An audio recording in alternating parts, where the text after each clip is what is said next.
Assalamualaikum warahmatullahi wabarakatuh. Alhamdulillah wa syukurillah ala nikmatillah la haula wa la quwata illa billah. Adik-adik sekalian yang berbahagia, mahasiswa Setarwan Surabaya, program Prodi Pendidikan Agama Islam. Di antara materi-materi kuliah yang kita pelajari dalam jurusan Pendidikan Agama Islam, di antaranya adalah mata kuliah ilmu psikologi, pengenalan ilmu psikologi. Beberapa pertemuan yang kemarin kita semuanya telah melaksanakan tugas-tugas dari masing-masing mahasiswa untuk menyampaikan materi makalah yang berhubungan dengan apa? Materi-materi ilmu psikologi, pengenalan ilmu psikologi.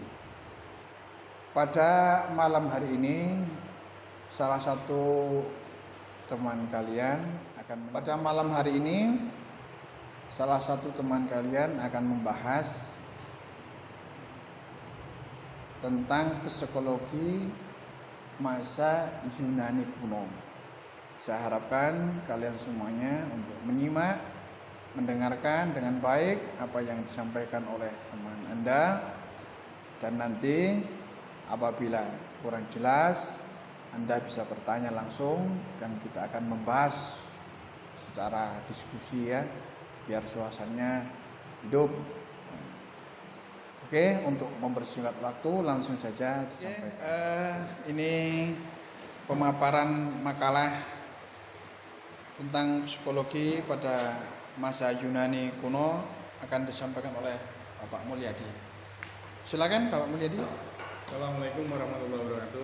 Waalaikumsalam warahmatullahi wabarakatuh. Mari kita belajar bersama-sama tentang psikologi di masa Yunani kuno. Mari kita jabarkan dan kita bersama-sama supaya kita ini bisa mengenal masalah psikologi di masa Yunani kuno. Saya bacakan yang pertama adalah pendahuluan. A letter belakang dilihat dari sudah berkembang sejak berabad-abad yang lalu, bahkan sebelum Masehi, zaman Yunani sampai sekarang. Ini dilihat dari yang dimaksud adalah pembahasan tentang jiwa manusia. Bahkan di dalam kitab setiap agama kita akan melihat jiwa, sehingga sejarah psikologi di masa bisa dilihat dari sudut ini pula.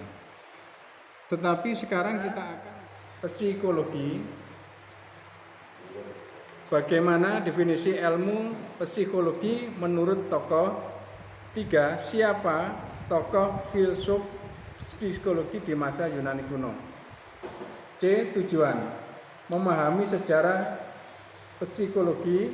Kedua, mengetahui definisi ilmu psikologi menurut tokoh. Ketiga, mengetahui tokoh filsuf psikologi di masa Yunani kuno. Yes, continue. Lanjut. Bab 2, pembahasan sejarah psikologi. Psikologi adalah ilmu pengetahuan yang mempelajari perilaku manusia dalam hubungan dengan lingkungannya. Menurut asal katanya, psikologi berasal dari bahasa Yunani kuno. Lux psikos berarti jiwa, dan ophiologio yang artinya ilmu. Sehingga secara etimologis psikologi dapat diartikan dengan ilmu yang mempelajari tentang jiwa. Psikologi dapat diartikan dengan ilmu yang mempelajari tentang jiwa. Psikologi tidak mempelajari jiwa, mental itu secara langsung karena sifatnya yang abstrak. Tetapi psikologi membatasi pada manifestasi dan ekspresi dari jiwa mental tersebut, yakni berupa tingkah laku dan proses atau kegiatannya, sehingga psikologi dapat didefinisikan sebagai ilmu pengetahuan yang mempelajari tingkah laku dan proses mental. Definisi ini membuat psikologi bergeser dari yang mempelajari jiwa ke penelitian tingkah laku. Ini dapat dilihat dari sejarah psikologi dari awal atau dari masa Yunani sampai masa sekarang. definisi psikologi selalu tergeser sehingga mempengaruhi metodologi perkembangannya di setiap waktu dan tempat. Bahkan perdebatan ini yang memunculkan aliran psikologi yang beragam. Perkembangan psikologi terakhir yang kontemporer dengan pendekatan atau endogenous kearifan lokal maupun studi lintas budaya, cross cultural psikologi atau karakteristik individual positif psikologi. B. Definisi menurut beberapa tokoh. 1. William Wood. Psikologi adalah ilmu yang mempelajari kesadaran manusia. Kedua, Woodward dan Marquis. Psikologi adalah ilmu yang mempelajari tingkah laku manusia yang terlihat maupun yang tidak dilihat, meliputi aktivitas fisik, emosional, dan berpikir. Yang ketiga, Wiltman. Psikologi adalah ilmu pengetahuan yang mempelajari tentang perilaku dan proses mental. Yang keempat, Clifford T. Morgan. Psikologi adalah ilmu pengetahuan yang mempelajari perilaku manusia dan hewan. Yang kelima, Werner Morky. Psikologi adalah ilmu yang mempelajari respon yang diberikan oleh makhluk hidup terhadap lingkungannya. Yang keenam, Kamus Psikologi Koplen. Psikologi Aeschysen atau psikologi sebagai suatu ilmu pengetahuan adalah ilmu mengenai tingkah laku manusia dan binatang. Studi mengenai organisme dan segala variasi dan kompleksitasnya untuk bereaksi terhadap perubahan yang berubah terus-menerus dan aliran dan kejadian-kejadian fisik, ragawi, dan peristiwa-peristiwa sosial yang menyusun lingkungannya. Psikologi masa Yunani. Pendekatan dan orientasi filsafat masa Yunani yang terarah pada eksplorasi alam, empirical observation, ditandai dengan kemajuan di bidang astronomi dan matematika, meletakkan dasar ciri natural science pada psikologi, yaitu objective, experimentation, and observation. Masa pra-Yunani kuno, tahap intelektual masih primitif, yaitu theological atau animism, atribusi the cause pada dewa-dewa atau spiritual power, contohnya di Mesir. Manusia adalah pihak yang lemah, perilaku ditentukan oleh kekuatan para spirit. Maka tugas utama manusia adalah menjaga hubungan baik dengan mereka dengan cara menjunjung tinggi otoritas para spirit. Sejak zaman filsuf-filsuf besar seperti Socrates, telah berkembang filsafat mental yang membahas secara jelas persoalan jiwa raga. Kejayaan masa Yunani ditandai oleh pemikiran dari 3 filsuf besar, yaitu Socrates, Plato, Aristoteles. Walau masih dipengaruhi pemikiran-pemikiran pada masa sebelumnya, yaitu masa Yunani kuno. Sebagai ilmu pengetahuan, psikologi memiliki perjalanan yang sangat panjang. Konsep psikologi sendiri sudah dibangun sejak zaman Yunani kuno atau pada masa filsuf-filsuf seperti Aristoteles, Plato, Thales, dan lain sebagainya. Pada masa ini, psikologi memang belum menjadi ilmu yang mandiri. Akan tetapi, rumusan tentang jiwa sudah mulai dibahas pada zaman filsuf ini. Filsafat sudah membahas gejala-gejala kejiwaan sejak 600 atau 500 sebelum Masehi. Di antaranya ialah Thales mengartikan jiwa sebagai sesuatu yang supernatural. Mengapa? Karena yang ada di alam hanyalah gejala alam, dan menurut Thales mengatakan bahwa segalanya berasal dari apeiron, yang artinya tak terbatas, tak terbentuk, tak bisa mati, yaitu seperti konsep tentang Tuhan di zaman kita sekarang. Maka Anaximander berpendapat bahwa jiwa itu ada.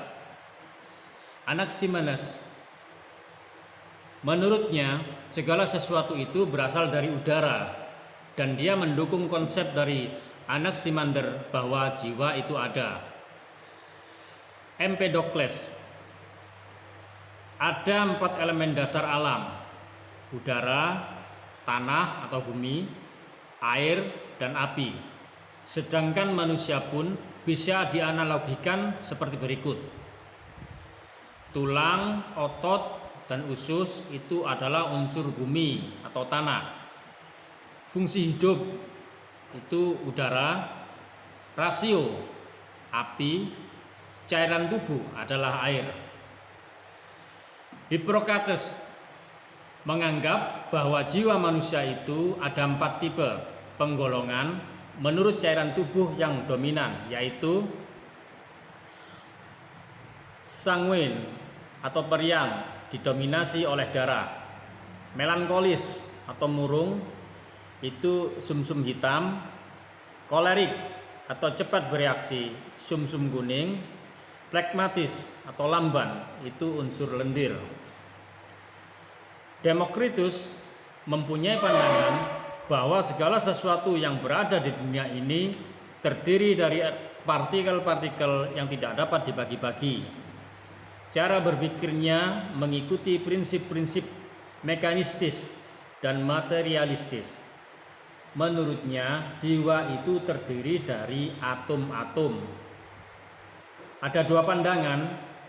Yang pertama yaitu pandangan monoisme, yang berarti pandangan terhadap jiwa dan badan berasal dari unsur-unsur yang sama dan tunduk pada hukum-hukum yang sama.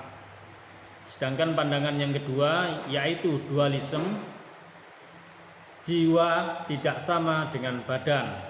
Keduanya tunduk pada hukum-hukum yang terpisah. Berikut ini ialah tokoh filsuf yang berperan penting terhadap perkembangan ilmu psikologi ratusan tahun ke depan. Ialah 3 serangkai, yaitu Socrates, Plato, dan Aristoteles. Plato sendiri adalah murid Socrates dan Aristoteles adalah murid Plato. Ketiga tokoh tersebut adalah penganut paham dualisme. Socrates memperkenalkan teknik mauetik, yaitu wawancara untuk menggali keluar pikiran-pikiran dari seseorang. Ia percaya bahwa pikiran-pikiran itu mencerminkan keberadaan jiwa di balik tubuh manusia. Plato adalah penganut dualisme. Ia mengatakan bahwa dunia kejiwaan berisi ide-ide yang berdiri sendiri dan terlepas dari pengalaman hidup sehari-hari. Jiwa yang berisi ide-ide diberi nama psike. Plato mengatakan bahwa jiwa terdiri dari 3 bagian, yaitu logistikon atau akal yang berpusat di kepala, Dumetikon atau rasa yang berpusat di dada, dan abnomen atau kehendak yang berpusat di perut. Pembagian tersebut disebut dengan trihotomi dari Plato. Bagi Plato, fungsi berpikir atau logistikon yang paling penting dalam jiwa manusia.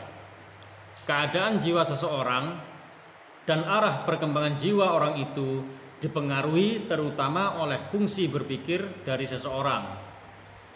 Pendapat Plato tersebut membuatnya disebut sebagai rasionalis atau penganut paham rasionalisme, yaitu paham yang mementingkan rasio atau akal di atas fungsi-fungsi kejiwaan yang lain. Yang terakhir yaitu Aristoteles. Aristoteles memiliki keyakinan bahwa segala sesuatu yang berbentuk kejiwaan atau form harus menempati suatu wujud tertentu atau matter. Wujud ini hakikatnya merupakan pernyataan atau ekspresi dari jiwa. Hanya Tuhan satu-satunya yang tanpa wujud. Tuhan adalah form. Tuhan adalah form saja tanpa matter. Pandangannya tersebut membuat Aristoteles disebut sebagai penganut paham empirisme. Kaum empirisme meyakini bahwa segala sesuatu harus bertitik tolak dari realita, yaitu matter itu sendiri. Matter yang dapat diketahui melalui pengamatan atau pengalaman empiris merupakan sumber utama pengetahuan.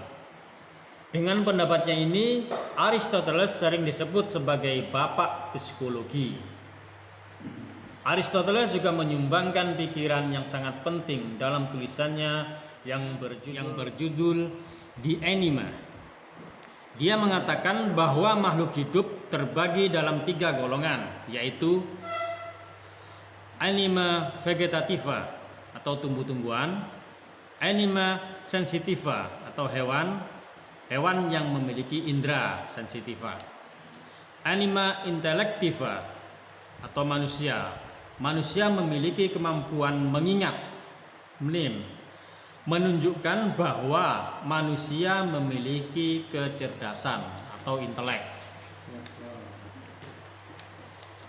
Demikianlah makalah psikologi di masa Yunani kuno. Kami tutup dengan bersama-sama. Mudah-mudahan ilmu ini bermanfaat bagi kita semuanya. Akhirnya, assalamualaikum warahmatullahi wabarakatuh. Waalaikumsalam.